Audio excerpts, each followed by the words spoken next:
ಉತ್ತರ ಕನ್ನಡ ಜಿಲ್ಲೆ ಮತ್ತು ಕರಾವಳಿ ತೀರದ ಸಮಸ್ತ ಜನತೆಗೆ ನಮಸ್ಕಾರಗಳು.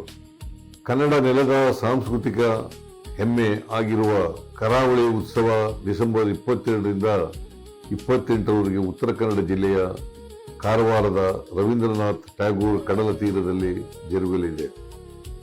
7 ವರ್ಷಗಳ ನಂತರ ಈ ಕಾರ್ಯಕ್ರಮವನ್ನು ಆಯೋಜಿಸಲಾಗುತ್ತಿದೆ.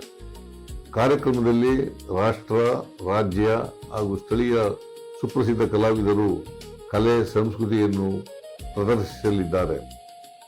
ನಮ್ಮ ರಾಜ್ಯದ ಕರಾವಳಿ ತೀರ 320 ಕಿಲೋಮೀಟರ್ ಉದ್ದಕ್ಕೂ ವಿಶಾಲವಾಗಿ ಬಾಚಿಕೊಂಡಿದೆ. ಅತಿ ವಿಸ್ತಾರವಾದ ಕರಾವಳಿ ಪ್ರದೇಶ ಹೊಂದಿರುವ ಪ್ರಪಂಚದ ಕೆಲವೇ ಸ್ಥಳಗಳಲ್ಲಿ ನಮ್ಮ ರಾಜ್ಯವು ಸೇರಿದೆ.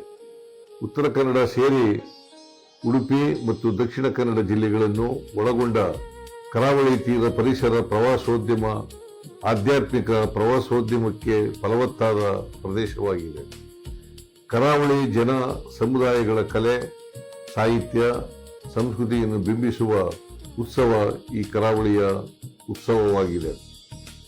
ವಿಶಿಷ್ಟ ಹಾಗೂ ವಿಭಿನ್ನ ರೀತಿಯಲ್ಲಿ ಆಯೋಜಿಸಲಾಗುತ್ತಿರುವ ಕರಾವಳಿ ಉತ್ಸವಕ್ಕೆ ವಿಶ್ವದ ದೇಶದ ನಾನಾ ಕಡೆಗಳಿಂದ ಜನರು ಬರುತ್ತಿದ್ದಾರೆ. ಇವರೆಲ್ಲರ ಜೊತೆಗೆ ರಾಜ್ಯದ ಸಮಸ್ತ ನಾಗರಿಕರು, ಕಲಾವಿದರು, ಕಲಾಪ್ರೇಮಿಗಳನ್ನು ನಾನು ಸ್ವಾಗತಿಸುತ್ತಾ ಹೆಚ್ಚಿನ ಸಂಖ್ಯೆಯಲ್ಲಿ ಭಾಗವಹಿಸುವಂತೆ ಕೋರುತ್ತೇನೆ. ಕರಾವಳಿ ಉತ್ಸವವನ್ನು ಹೆಚ್ಚು ಅರ್ಥಪೂರ್ಣಗೊಳಿಸೋಣ, ಸಂಭ್ರಮಿಸೋಣ ಎಂದು ಹಾರೈಸುತ್ತೇನೆ.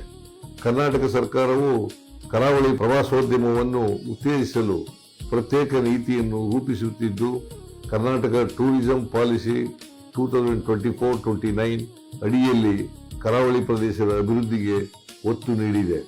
ಇದರಲ್ಲಿ ಬೀಚ್ಗಳು, ಜಲಕ್ರೀಡೆಗಳು, ರೆಸಾರ್ಟ್ಗಳ ಅಭಿವೃದ್ಧಿ, ಖಾಸಗಿ ಹೂಡಿಕೆ ಆಕರ್ಷಣೆ ಮತ್ತು ಸ್ಥಳೀಯ ಸಮುದಾಯಗಳ ಪಾಲ್ಗೊಳ್ಳುವಿಕೆಗೆ ಆದ್ಯತೆ ನೀಡಲಾಗಿದೆ.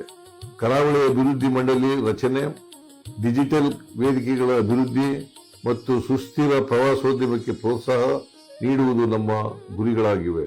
ತಣ್ಣೀರು ಬಾವಿ, ಸೋಮೇಶ್ವರ, ಮರವಂತೆ, ಹೊನ್ನಾವರ ಕಡಲ ತೀರಗಳಂತಹ ಸ್ಥಳಗಳ ಅಭಿವೃದ್ಧಿಗೆ ಗಮನ ನೀಡಲಾಗುತ್ತಿದೆ. ಖಾಸಗಿ ಸಹಭಾಗಿತ್ವದಲ್ಲಿ ಯೋಜನೆಗಳನ್ನು ಕೈಗೊಳ್ಳುವ ಮೂಲಕ ಉದ್ಯೋಗ ಸೃಷ್ಟಿಯ ಜೊತೆಗೆ ಕರಾವಳಿ ಜನತೆಯ ಆರ್ಥಿಕತೆಗೆ ಚೈತನ್ಯ ನೀಡುವ ದೂರದೃಷ್ಟಿ ನಮ್ಮದಾಗಿದೆ. ನಮ್ಮ ಯುವಕರು ಕರಾವಳಿ ಬಿಟ್ಟು ಬೇರೆಡೆ ಹೋಗುವುದನ್ನು ತಡೆಯಲು ಮತ್ತು ಸ್ಥಳೀಯರಿಗೆ ಉದ್ಯೋಗಾವಕಾಶಗಳನ್ನು ಸೃಷ್ಟಿಸಲು ಹೊಸ ನೀತಿ ಸಹಾಯ ಮಾಡಲಿದೆ. ಈ ಹೊಸ ನೀತಿಯಡಿ ಹೋಟೆಲ್ಗಳು ಸೇರಿದಂತೆ ಮೂಲಸೌಕರ್ಯಗಳಿಗೆ ಸಬ್ಸಿಡಿ ಮತ್ತು ಸ್ಟ್ಯಾಂಪ್ ಡ್ಯೂಟಿ ವಿನಾಯಿತಿ ನೀಡಲಾಗುತ್ತಿದೆ. ಇವೆಲ್ಲಕ್ಕೂ ಕರಾವಳಿ ಉತ್ಸವ ಮುಕುಟಪ್ರಾಯವಾಗಲಿ ಎಂದು ಆಶಿಸುತ್ತೇನೆ. ಕರಾವಳಿ ತೀರದ ಹಾಡು, ಹಬ್ಬ, ಉಡುಗೆ ತೊಡುಗೆ, ನೃತ್ಯ, ಕುಣಿತ, ಊಟ, ಉಪಚಾರ, ಸಂಸ್ಕೃತಿ, ವೈಶಿಷ್ಟ್ಯ, ಭಾಷೆ, ಸಾಹಿತ್ಯ ಎಲ್ಲವನ್ನೂ ಸಂಭ್ರಮಿಸಿ ಅರ್ಥಪೂರ್ಣಗೊಳಿಸಿ. ನಮ್ಮ ಕರಾವಳಿ ನಮ್ಮ ಹೆಮ್ಮೆ.